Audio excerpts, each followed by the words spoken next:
Après l'obtention de sa première année, l'étudiant choisit sa mention parmi 4 choix. Il effectue ce choix grâce à son projet professionnel qu'il construit dès le semestre 2 de la première année. Cette mention éducation motricité permet à l'étudiant d'acquérir les connaissances nécessaires à l'enseignement des activités physiques, sportives et artistiques, en assurant la sécurité des pratiquants pour des publics d'enfants et d'adolescents en milieu scolaire et périscolaire.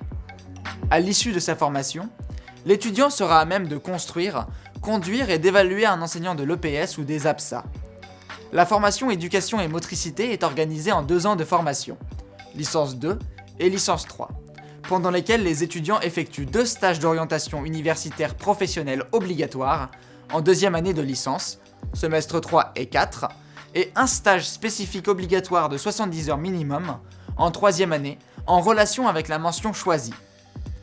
Au programme de la formation en licence 2 et 3 éducation et motricité, il s'agit toujours d'une formation générale découpée en 4 blocs de connaissances et compétences.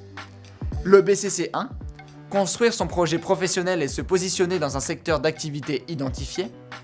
Le BCC 2, maîtriser les méthodes et outils d'analyse et de communication. On y retrouve l'enseignement du numérique et d'une langue vivante. Le BCC 3, mobiliser des concepts scientifiques pluridisciplinaires concernant les activités physiques et ou sportives, la motricité spécifique ainsi que l'environnement physique, institutionnel, social et humain. Par exemple, les étudiants étudient l'économie, la psychologie, mais aussi la physiologie, l'anatomie et la neurologie.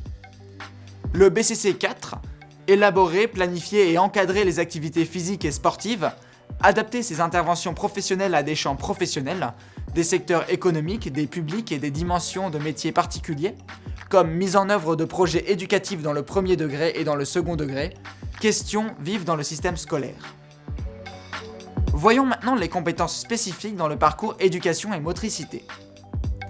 Les études permettront aux étudiants de connaître les aspects juridiques, éthiques et déontologiques relatifs à l'exercice de ces fonctions futures, élaborer un projet pédagogique cohérent en relation avec les textes officiels et ou les objectifs de la structure, les caractéristiques du public, les activités physiques et sportives adaptées et leurs effets possibles, tout en tenant compte du contexte et des contraintes particulières et du milieu, intervenir en situation d'enseignement, animer des séances visant à la transmission de contenus adaptés, observer et analyser la situation d'enseignement et réguler son intervention, évaluer les résultats obtenus.